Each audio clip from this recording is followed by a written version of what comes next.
Friends, welcome back to my channel. ఈరోజు మీకు ఈ సీరియల్లో ఏం జరిగిందో తెలుసుకోవాలి అనుకుంటున్నారా? అయితే వెంటనే మనం సీరియల్లోకి వెళ్ళిపోదాం. ఇక రామరాజు అయితే ధీరజ్ ఇచ్చిన డబ్బులకి ఇంకా లెక్కలు కడతాడు. చూడు, నువ్వు 6,000 తీసుకొచ్చి నీ భోజనానికి అలాగే మీరిక్కడ ఉండడానికి అని చెప్తున్నావు. ఇద్దరు మనుషులకి శ్రీవల్లి చెప్పినట్టు 10 నుంచి 15,000 దాకా ఖర్చు అవుతుంది. మరి ఈ 6,000 ఇచ్చి ఏదో నన్ను ఈ కుటుంబాన్ని ఉద్ధరించినట్టు మాట్లాడుతున్నావేంటి అని చెప్పి ఇక రామరాజు అయితే ధీరజ్ని తిడుతూ ఉంటాడు.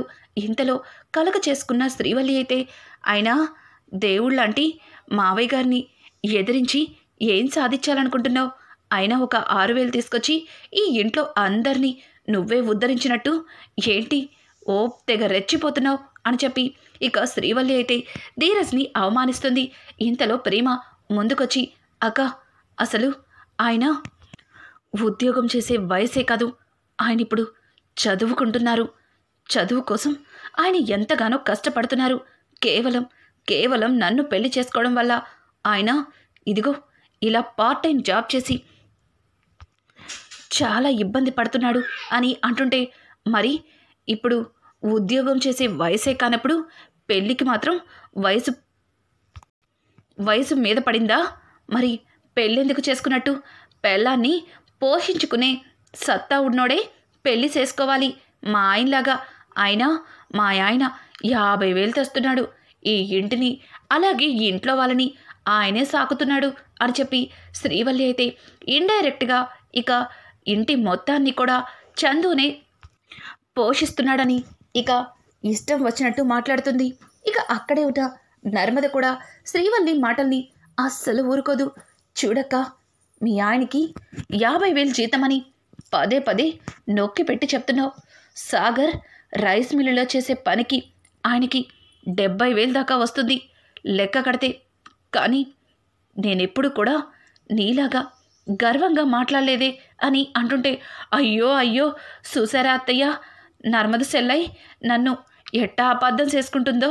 నేను మరుదులిద్దరికీ ఏదో నచ్చ చెప్పాలని ప్రయత్నిస్తుంటే ఏకంగా మీ ఆయన కంటే మా ఆయన ఎక్కువ డబ్బులు తెస్తున్నాడని ఇష్టం వచ్చినట్టు ఎట్లా మాట్లాడుతుందో అని చెప్పి ఇక శ్రీవల్లి అయితే కావాలని గొడవ పెద్దది చేస్తుంది.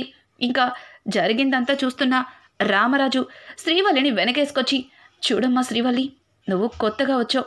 ఈ ఇంట్లో జరుగుతున్నవేవి నీకు సరిగా తెలీదు. ఏంటమ్మా, శ్రీవల్లి చెప్పిన దానిలో తప్పేముంది? వీడు చదువు సంధ్య లేకుండా రైస్ మిల్లులో పని చేస్తున్నాడు. వీడి పనికి 70,000 కాదు, కనీసం 7,000 కూడా ఇవ్వటం ఎక్కువ. ఒక్క పని కూడా సవ్యంగా చెయ్యడు. కనీసం పనంటే శ్రద్ధే ఉండదు. ఏం చెప్పినా సరే ఎంతో నిర్లక్ష్యంగా ఉంటాడు. ఇక వీడు చదువుకోమని పంపిస్తే పెళ్లి చేసుకుని వచ్చాడు. ఇప్పుడు 6,000 తీసుకొచ్చి నన్ను నా కుటుంబాన్ని వీడే ఉద్ధరిస్తున్నట్టు ఎట్లా మాట్లాడుతున్నాడో. నోరు మూసుకొని లోపలికి వెళ్ళు అని చెప్పి ఇక ధీరజ్ని కసురుకుంటాడు. ఇక వేదవతి అయితే, రే చిన్నోడా, లోపలికి వెళ్ళు అని చెప్పి ఇక అక్కడి నుంచి ధీరజ్ని లోపలికి. ప్రేమకైతే చాలా కోపం వస్తుంది. ఏమీ మాట్లాడలేక మౌనంగా ఉండిపోతుంది. ఇక నర్మదని చూసిన సాగర్ అయితే భయంతో లోపలికి వెళ్ళిపోతాడు.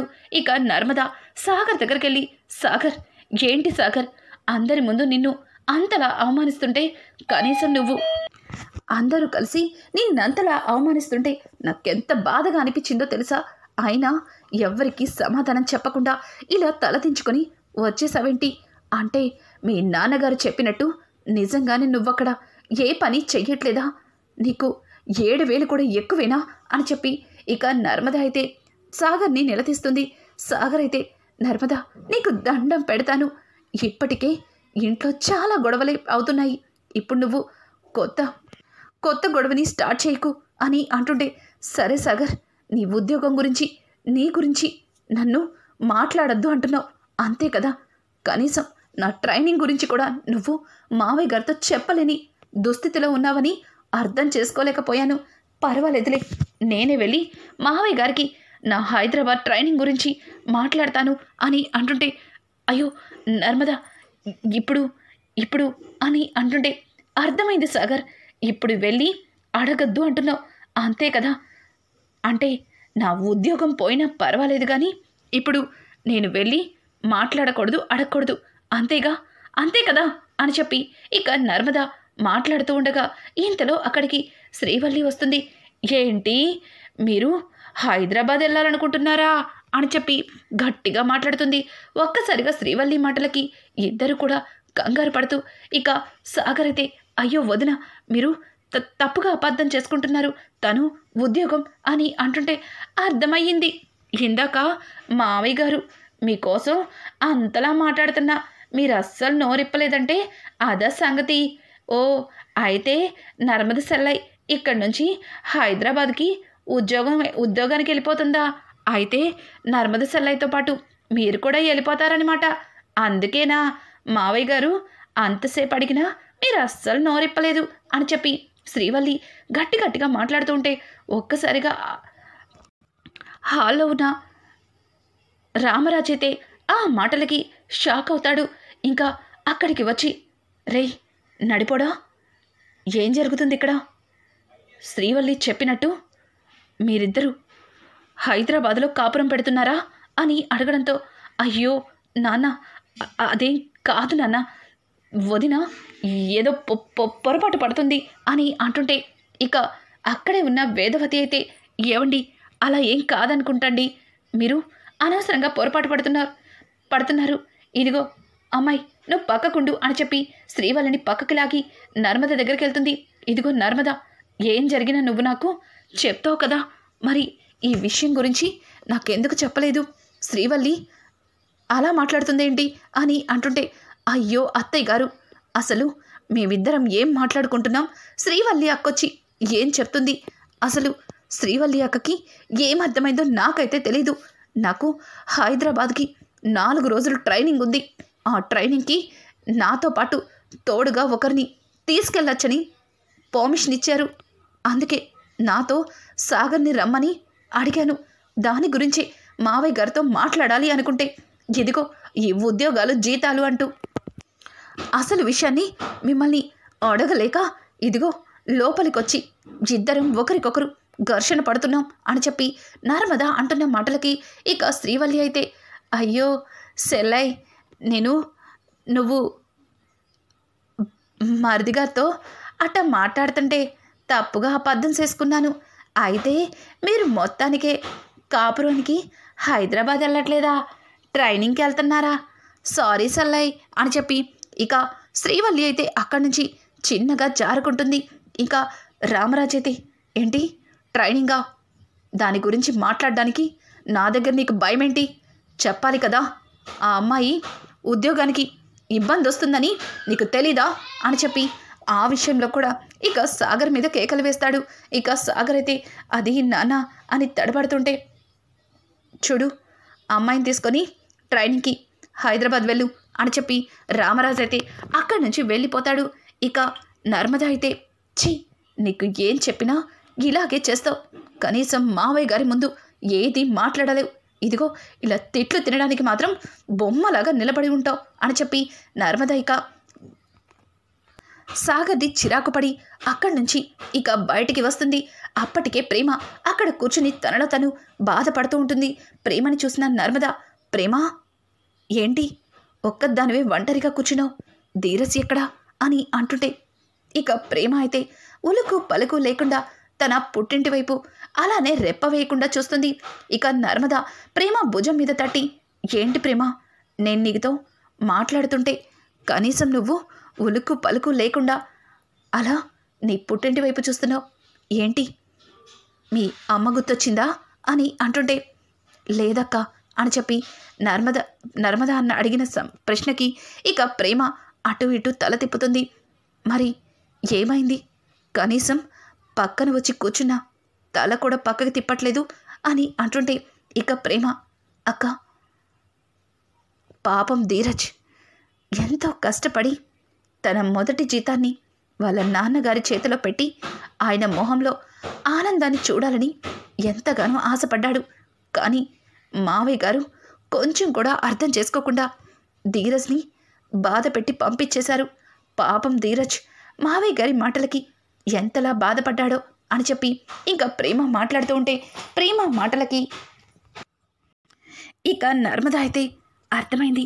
నువ్విలా ఒక్కదానివే ఒంటరిగా కూర్చొని మీ పుట్టింటి వైపు చూస్తుంటే అర్థమైంది. మీ వాళ్ళు గుర్తొచ్చారు కదా అని అంటుంటే, అయ్యో అక్క, జరిగిందంతా చెప్తుంటే మళ్ళీ మీ వాళ్ళు గుర్తొచ్చారా అని అడుగుతావేంటి అని అంటుంటే, చూడు ప్రేమ, నాకు అంతా అర్థమైంది. కానీ అక్కడ మావయ్య గారు ధీరజ్ని అవమానించినట్టు నువ్వు అర్థం చేసుకున్నావు. కానీ తన కొడుకు మరింత పైకి ఎదగాలని మావయ్య గారు అలా మాట్లాడారు. అంతే, నువ్వు అనవసరంగా మావయ్య గారిని అపార్థం చేసుకున్నావు అని అంటుంటే, అక్క, నేను మావయ్య గారిని అపార్థం చేసుకోలేదక్క. కానీ మావయ్య గారు అందరి ముందు ఆయన్ని అవమానించడం నాకు నచ్చలేదు. పైగా ఇంటికి వచ్చిన ఆ కొత్త కోడలు తన ముందైతే మావయ్య గారు ధీరజ్ని అలా అనడం నాకు అస్సలు నచ్చలేదు. పైగా ఆవిడ గారేమో తన భర్తే లక్షలకు లక్షలు తీసుకొచ్చి ఈ ఇంటిని, ఈ సంసారాన్ని ముందుకు తీసుకెళ్తున్నట్టు మనందరం వాళ్ళ మీద పడి తిని కూర్చున్నట్టు ఎట్లా మాట్లాడుతుందో చూసావు కదక్క అని చెప్పి ఇక ప్రేమ అంటున్న మాటలకి నర్మదకి కూడా బాధ అనిపిస్తుంది. అవును అవును ప్రేమ, నువ్వన్నది నిజమే. శ్రీవల్లి అక్క మాట్లాడిన మాటలు ఏమాత్రం బాగాలేదు. తను తెలిసి మాట్లాడుతుందో, తెలియక మాట్లాడుతుందో, లేక కావాలని మాట్లాడుతుందో అస్సలు అర్థం కావట్లేదు. అసలు తను మొదటి నుంచి కూడా డిఫరెంట్గానే అనిపిస్తుంది. ఈ ఇంట్లో అడుగు పెట్టిన దగ్గర నుంచి ఇంట్లో ఏదో ఒక సమస్య వస్తూనే ఉంది అని అంటుంటే వెంటనే శ్రీవల్లి, అమ్మో అమ్మో, ఇద్దరూ కలిసి నా మీద ఎన్నేసి కుట్రలు చేస్తున్నారు. నేను ఇంట్లో అడుగు పెట్టినాక ఇంట్లో అన్ని సమస్యలేనా?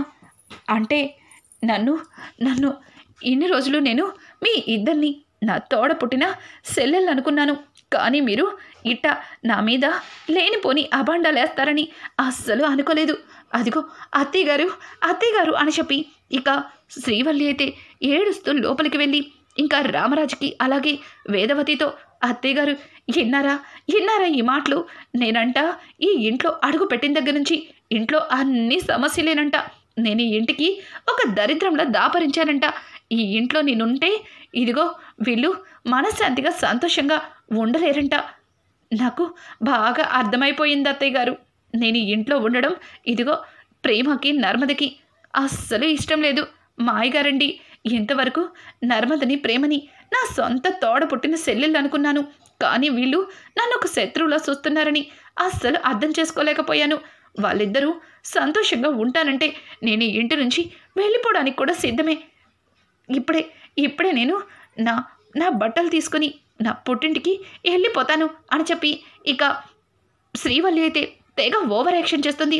ఇక నర్మదకైతే ఏమీ అర్థం కాదు. ఇంకా ప్రేమ అయితే, అయ్యో నేను అలా అనలేదు, అనవసరంగా నువ్వు అపార్థం చేసుకుంటున్నావక్క అని చెప్పి ఇక ప్రేమ అంటుంటే ప్రేమ మాటలు వినిపించకుండా ఇక శ్రీవల్లి అయితే నానా గొడవ చేస్తుంది. ఇంట్లో అందరూ కూడా అక్కడికి వస్తారు. ఇక చందుని పట్టుకుని శ్రీవల్లి అయితే, నేను ఎన్ని రోజులు ఈ ఇంటికి పెద్ద కొడలుగా వచ్చినందుకు ఎంత సంతోషపడ్డానో. నాకు ఇద్దరు సెల్లులు దొరికారు, అలాగే ఇద్దరు మరుదులు నా కన్న కొడుకులు అనుకున్నాను. ఇక అత్తయ్య గారు మావయ్య గారు ఇద్దరు గుడిలో దేవుళ్ళు అనుకున్నాను. కానీ నర్మద సెల్లై, ప్రేమ సెల్లై నన్ను కనీసం ఈ ఇంట్లో పని మనుషులా కూడా చూడట్లేదు. నేను ఈ ఇంటికి శనిలో దాపరిచ్చానంట. ఈ ఇంట్లో అడుగు పెట్టిన దగ్గర నుంచి అన్నీ గొడవలేనంట. మరి నా గురించి ఎంతలా అనుకుంటున్నప్పుడు, వాళ్ళు సంతోషాన్ని నా వల్ల దూరం అవుతున్నప్పుడు ఇక నేను ఇంట్లో ఉన్నా ఒకటే, లేకపోయినా ఒకటే. అందుకే ఇప్పుడే నేను నా పుట్టింటికి వెళ్ళిపోతాను అని చెప్పి ఇక నర్మద శ్రీవల్లి అయితే తన లగేజీ బ్యాగ్ని తీసుకొచ్చి ఇక అక్కడి నుంచి వెళ్ళిపోతూ ఉంటే రామరాజు, ఆగమ్మా ఆగు అని చెప్పి శ్రీవల్లిని ఆపుతాడు. తరువాత ప్రేమ దగ్గరకు వచ్చి, చూడమ్మా ప్రేమ, నువ్వు శ్రీవల్లిని అలా అన్నావా అని అంటుంటే, అయ్యో మావయ్య గారు, నేను ఆ ఉద్దేశంతో అనలేదు అక్క అని అంటుంటే, ఇక ఇంతలో ధీరజ్ అక్కడికొచ్చి, చెప్పు, మా వదిన గురించి అట్లా మాట్లాడావా లేదా అని అంటుంటే, అయ్యో ధీరజ్, కాస్త నేను చెప్పేది చూడు, నేను నిన్ను అడిగిన ప్రశ్నకి సమాధానం మాత్రమే చెప్పమన్నాను, చెప్పు అన్నావా లేదా అని అడగడంతో ఇక ప్రేమ అన్నానని తల ఊపుతుంది. ఒక్కసారిగా రామరాజు, ఎందుకమ్మా, ఎందుకు తనని అట్లా మాట్లాడావు? తను ఏ తప్పు చేసింది? తను మిమ్మల్ని సొంత చెల్లెళ్ళనుకుంటుంది, కానీ మీరు అది అర్థం చేసుకోకుండా తనని అపార్థం చేసుకుంటున్నారు. అయినా తనేమన్నా మీకులాగా ప్రేమించి పెళ్లి చేసుకుని పుట్టింటి గౌరవ మర్యాదల్ని నడి బజార్లో పడేసి వచ్చిందనుకుంటున్నారా ఏంటి అని అనడంతో ఒక్కసారిగా ప్రేమకి ఒళ్ళు మండిపోతుంది. ఇంకా చాలా కోపంగా, మావయ్య గారు చూడండి, ఇది నా అత్తవారిల్లు, నా పుట్టింటి వారికి పగోడిల్లు, కానీ నేను ఈ ఇంట్లో కోడలిగా వచ్చాను. మీరు నా కన్నవారికి శత్రువులు, కానీ ఏ రోజు కూడా మీతో నేనలా ప్రవర్తించలేదు. అయినా నిన్న కాక మొన్నొచ్చిన ఆ శ్రీవల్లి మాటలు వింటున్నారు. తనకంటే ముందుగా కోడలిగా ఈ ఇంట్లో అడుగు పెట్టాం. మేం చెప్పేది కాస్త కూడా వినిపించుకోవట్లేదు. ధీరజ్ ఎంతో కష్టపడి చదువుకుంటూ పార్ట్ టైం జాబ్ చేసి తను మొదటి సంపాదన మీ చేతిలో పెట్టాలని ఎంతో ఆశగా వచ్చాడు. కానీ తన ఆశని అడియాసలు చేశారు. తనని అందరి ముందు అవమానించారు. మొన్న కూడా నల్లపూసల కార్యక్రమం పూర్తయిన తర్వాత తిరిగి వస్తూ ఉంటే బైక్ రిపేర్ అయింది. అది అర్థం చేసుకోకుండా బైక్ని వదిలేసి బాధ్యత లేకుండా తిరుగుతున్నారని అందరి ముందు తిట్టేశారు. ఆయన ఇంకా పెళ్ళి కానివాడి కాదు, ఆయనకి పెళ్ళయింది. తనకి భార్య అనే నేను పక్కనున్నాను. ఇలా అందరి ముందు నా భర్తని అవమానిస్తుంటే నాకు బాధగా ఉండదా? అందుకే అలా మాట్లాడాను. తన మాటని అంత గౌరవిస్తున్నారు. ధీరజ్ భార్యని అని చెప్పి నన్ను గౌరవించట్లేదు అంటే బావగారు నెలకి 50,000 తీసుకొచ్చి మీ చేతిలో పెడుతున్నారు కాబట్టి తన భార్యని మీరు రెస్పెక్ట్ ఇస్తారు. ధీరజ్ మీకు ఏది ఇవ్వట్లేదు. పైగా మేము మీ మీద ఆధారపడ్డాం కాబట్టి మేమంటే మీకు చిన్న చూపే అని చెప్పి ఇక ప్రేమ అయితే రామరాజుని నిలదీస్తుంది. ఒక్కసారిగా ధీరజ్ చాలా కోపంగా ప్రేమ అని చెప్పి ప్రేమ మీద చెయ్యెత్తుతాడు. అందరూ కూడా ధీరజ్ని చూస్తారు. ఇంకా కొట్టకుండా చెయ్యి కిందకి దిచ్చి, నిన్ను ఇక్కడికిక్కడే కొట్టాలన్నంత కోపం వస్తుంది. కానీ మా నాన్నగారు ఆడదాని మీద చెయ్యి చేసుకునే సంస్కారం నాకు నేర్పించలేదు. అందుకే ఎత్తిన చేతిని దించుతున్నాను. కానీ మా నాన్నని మా ముందే అవమానిస్తుంటే చూస్తూ ఊరుకోవడానికి నేనేమి చేతకాని వాణ్ణి కాదు.